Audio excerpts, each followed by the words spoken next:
വളരുന്നത്. പക്ഷെ ഇപ്പോഴത്തെ ഈ പുതിയ തലമുറ കൃഷിയിലേക്ക് വരാൻ മടിക്കുന്നു. എന്നാൽ ഞങ്ങളെ സംബന്ധിച്ച്, ഞങ്ങളുടെ വാർഡിനെ സംബന്ധിച്ച്, കഞ്ഞിക്കുഴി പഞ്ചായത്തിനെ സംബന്ധിച്ച് പറയുമ്പോൾ ഒത്തിരി യുവതലമുറകൾ, അതാണ് മറ്റുള്ള ജില്ലകളിൽ നിന്നും കഞ്ഞിക്കുഴിക്കുള്ള വ്യത്യാസം. ഒത്തിരി യുവതലമുറക്കാർ ഈ രംഗത്തേക്ക് ഇപ്പം കടന്നു വന്നിട്ടുണ്ട്. ഈ കഞ്ഞിക്കുഴി പഞ്ചായത്തിൽ തന്നെ ഞാൻ താമസിക്കുന്ന 6-ാം വാർഡിലാണ്. ഞങ്ങളുടെ ഈ 6-ാം വാർഡിൽ തന്നെ ഒരു വാർഡിലാണെന്ന് ഓർക്കണം, 4 സംസ്ഥാന അവാർഡുകളാണ് 6-ാം വാർഡിൽ വന്നിരിക്കുന്നത്. അതാണ് ആ വ്യത്യാസം എന്ന് പറയുന്നത്. കാരണം നമ്മൾ ആദ്യമൊക്കെ വിപണനത്തിന് ഇവിടെ ബ്ലോക്ക് പ്രസിഡന്റ് പറഞ്ഞ്, നമ്മുടെ പ്രസാദ് സാർ മന്ത്രി പറഞ്ഞ് വിപണനത്തിനൊരു പ്രശ്നമായിരുന്നു. പക്ഷേ ഈ കേരളത്തിലെ തന്നെ ആലപ്പുഴ ജില്ലയിൽ കഞ്ഞിക്കുഴി പഞ്ചായത്തിൽ കൃഷി വകുപ്പിൻ്റെയും പഞ്ചായത്തിൻ്റെയും കൂടി ഇടപെടലോടുകൂടി ഒരു എ ഗ്രേഡ് ക്ലസ്റ്റർ പഞ്ചായത്തിന് കൊണ്ടുവന്നു. അത് കഞ്ഞിക്കുഴി പഞ്ചായത്തിലാണ് നമ്മുടെ കേരളത്തിൽ ആദ്യമായിട്ട് പ്രാപ്തമായിട്ട് ആക്കിയത്. അപ്പോൾ അതെന്താണെന്ന് വെച്ച് കഴിഞ്ഞാൽ അത്രയും കൃഷിയും കാര്യങ്ങളും ഇടപെടലുകൾ നടക്കുന്നതുകൊണ്ടാണ് ആ ക്ലസ്റ്റർ ആലപ്പുഴ ജില്ലയിൽ കഞ്ഞിക്കുഴി പഞ്ചായത്തിലേക്ക് വന്നത്. അപ്പോൾ അന്ന് ഈ കഞ്ഞിക്കുഴി പഞ്ചായത്തിലേക്ക് ഈ എ ഗ്രേഡ് ക്ലസ്റ്റർ വന്നപ്പോഴത്തേക്ക് 6-ാം വാർഡിനെയാണ് തിരഞ്ഞെടുത്തത്. അപ്പോൾ 6-ാം വാർഡിൽ തിരഞ്ഞെടുത്തപ്പോഴത്തേക്ക് 50 കർഷകരെയാണ് ആദ്യം ഈ ക്ലസ്റ്ററിൽ കൊണ്ടുവന്നത്. അപ്പോൾ 50 കർഷകരെ 6-ാം വാർഡിൽ നിന്ന് 50 കർഷകരെ തിരഞ്ഞെടുത്ത് ഈ എ ഗ്രേഡ് രജിസ്ട്രാറിൻ്റെ കൃഷി ഓഫീസറായിട്ട് ഇരുന്നപ്പോഴത്തേക്കാണ്. അപ്പോൾ ഈ 50 കർഷകരെ തിരഞ്ഞെടുത്തിട്ട് ഞങ്ങളുടെ ആ വാർഡ് രൂപീകരിച്ചിട്ട് അതിനുവേണ്ടി വിപണനത്തിന് വേണ്ടിയിട്ട് തിരുവിടായിൽ എ ഗ്രേഡ് ക്ലസ്റ്ററിൻ്റെ ഔട്ട്ലെറ്റ് തുടങ്ങി. അപ്പോൾ അതിൻ്റെ ഇപ്പോൾ ഞാനിത്ര പറയാൻ കാര്യം എന്ന് വെച്ച് കഴിഞ്ഞാൽ, അതായത് 2 കിലോ ഉൽപ്പാദിപ്പിക്കുന്ന പച്ചക്കറി വരെ കളക്ട് ചെയ്തിട്ട് നമ്മളത് ഹൈവേ സൈഡിൽ വിൽക്കുകയാണ്.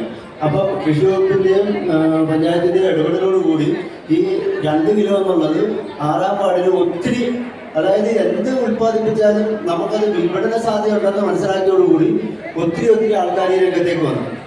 അപ്പം ഈ 2 കിലോ ഉൽപ്പാദിപ്പിച്ചത് പിന്നെ നമുക്ക് അതൊരു 100 കണക്കിന് കിലോയായി മാറി. അതിൻ്റെ പരിണിത ഫലമാണ് 6-ാം വാർഡിലേക്ക് 4 സംസ്ഥാന അവാർഡ് വന്നത്.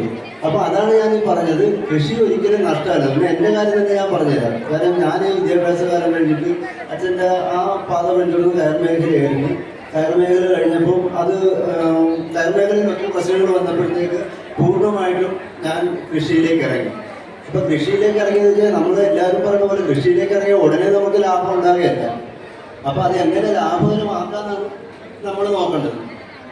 അതോടുകൂടി ഞാൻ ഇതിനകത്ത് ഇറങ്ങി കഴിഞ്ഞപ്പോഴത്തേക്ക് നമ്മൾ മത്സ്യകൃഷി തുടങ്ങി. ഒരു കാര്യം മാത്രം നോക്കിയിരുന്നു കഴിഞ്ഞാൽ നമുക്ക് അതുമായിട്ടും വിജയിക്കാൻ പാടാണെന്ന് മനസ്സിലായി. അതുകൊണ്ട് നമ്മളത് എല്ലാം സമ്മിശ്ര കൃഷിയായിട്ട് തുടങ്ങി. അതോടുകൂടി നമ്മൾ ആ സമയം എന്തുണ്ടാക്കിയാലും നമുക്ക് വിൽക്കാനും ഒരു യാതൊരുവിധ ഉൽപ്പന്നവും നമുക്ക് ചിലവാകാതെ ഇരിക്കത്തില്ല. കാര്യം എന്ന് വെച്ച് കഴിഞ്ഞാൽ നമുക്ക് എല്ലാം ഒന്നിനെ കണക്ട് ചെയ്ത് പോകുമ്പോഴത്തേക്ക് നമുക്കൊന്നും നഷ്ടമല്ല. അതുപോലെ തന്നെ ഇപ്പോൾ എല്ലാവരും കോഴിവളം മാത്രമാണ് ഉപയോഗിക്കുന്നത്, ഏറ്റവും കൂടുതൽ കോഴിവളമാണ് ഉപയോഗിക്കുന്നത്. അപ്പം എൻ്റെ അനുഭവത്തിൽ ഞാൻ കോഴിവളം ഇപ്പം വളരെ കുറച്ചാണ് ഉപയോഗിക്കും. ഞാനൊരു 3 വർഷമായിട്ട് ഈ നമ്മുടെ പച്ചക്കറി, ഞാനിത് പറയുമ്പോഴത്തേക്ക് എല്ലാവർക്കും പറയും ഇത് വെറുതെ അങ്ങനെ പറഞ്ഞു പോവുകയാണ്. അങ്ങനെയല്ല, നമ്മുടെ വീട്ടിൽ നമ്മുടെ കൃഷി കഴിഞ്ഞിട്ടുള്ളത്, കാരണം ഞാനിപ്പോൾ ഒരു 6 ഏക്കറോളം കൃഷി ചെയ്യണം. അപ്പോൾ കൃഷി കഴിഞ്ഞിട്ടുള്ള അതിൻ്റെ വേസ്റ്റ് മൊത്തം നമ്മൾ കൊണ്ടുവന്ന് കൈത്തോട് കമ്പോസ്റ്റും പിനാക്കുകളും കൂടെ ചേർത്ത് മിക്സ് ചെയ്ത് ഒരു എന്തെങ്കിലും കൂട്ടിയിട്ട് നമ്മൾ ട്രേയിലാണ് വെക്കുന്നത്. ആ ട്രേയിൽ 100 ഇപ്പോൾ വന്നു കഴിഞ്ഞാൽ കാണാം, ഒരു 200-300 ട്രേ ഇങ്ങനെ അടുക്കി വെച്ചിരിക്കുകയാണ്. അപ്പോൾ അത് 15 ദിവസം കഴിയുമ്പോൾ നമ്മളതൊന്ന് മറിക്കും. 30ാമത്തെ ദിവസം ഇത് കംപ്ലീറ്റ് പച്ചക്കറി വേസ്റ്റും വളമായി മാറിയാണ്. ഇപ്പം നമുക്ക് എന്ന് വെച്ചാൽ അത്രയും വേസ്റ്റ് വരുന്നത് വെച്ചാൽ കട ഉള്ള കാരണം ഈ അഗ്രികൾച്ചറിൻ്റെ അപ്പോൾ അതുകൂടെ ഉള്ള കാരണം പിന്നാക്കുകളും ചേർത്ത് നമ്മുടെ ഇപ്പോൾ വെണ്ട കഴിഞ്ഞാൽ ആ വെണ്ടയുടെ ഇതും വാഴ കഴിഞ്ഞാൽ വാഴയുടെ ഇതെല്ലാം കൂടെ നമ്മൾ അരിഞ്ഞു കൂട്ടി ഈ ഇനാക്കുലമായിട്ട് ചേർത്ത് ഓരോ ട്രെയിനിട്ട് പോവുകയാണ്. അപ്പോൾ കോഴിവളത്തെ മാത്രം ആശ്രയിച്ചു കഴിഞ്ഞാൽ നമുക്ക് അത്, കാരണം കോഴിവളത്തിന് ഡെയിലി വില കൂടിക്കൊണ്ടിരിക്കുകയാണ്. അപ്പോൾ നമുക്ക് കൃഷി ചെലവ് എങ്ങനെ കുറക്കാന്നുള്ളതാണ് നമ്മൾ നോക്കേണ്ടത്. അപ്പോൾ കുറേശ്ശെ ചെയ്യുന്നവർക്ക് 100% എൻ്റെ അനുഭവത്തിൽ പ്രാബല്യത്തിൽ വരുത്താവുന്നൊരു കാര്യമാണ്. ഇപ്പം ഞാൻ ഈ 6 ഏക്കർ ചെയ്യണ ഞാൻ ഈ വർഷം ഒരു 100 ചാക്ക് കോഴിവളം പോലും ഞാൻ എടുത്തിട്ടില്ല. കാരണം നമ്മൾ കണ്ടിന്യൂ ഡെയിലി ഒരു 4-5 ട്രേ ഇങ്ങനെ നമ്മൾ ചെയ്തുകൊണ്ടിരിക്കുകയാണ്. അപ്പോൾ ഇത്ര വളം ഉള്ളപ്പോഴത്തേക്ക് നമ്മളതിങ്ങനെ ഡെയിലി കൂടിക്കൊണ്ടിരിക്കുകയാണ്. അപ്പോൾ അതുകൊണ്ട് കോഴിവളർത്തൽ മാത്രം ആശ്രയിക്കാതെ മറ്റുള്ള നമുക്ക് സാമ്പത്തിക നേട്ടം എങ്ങനെയൊക്കെ ഉണ്ടാക്കാം, അങ്ങനെ കൊണ്ടുവന്നെങ്കിൽ മാത്രമേ നമുക്ക് കൃഷി ലാഭകരമാക്കാൻ പറ്റുള്ളൂ. പിന്നെയെന്ന് വെച്ചാൽ കൃഷി ലാഭകരമാക്കണമെങ്കിൽ ഏറ്റവും വലിയ കഠിന അധ്വാനം തന്നെയാണ്. കാരണം ഞാനൊക്കെ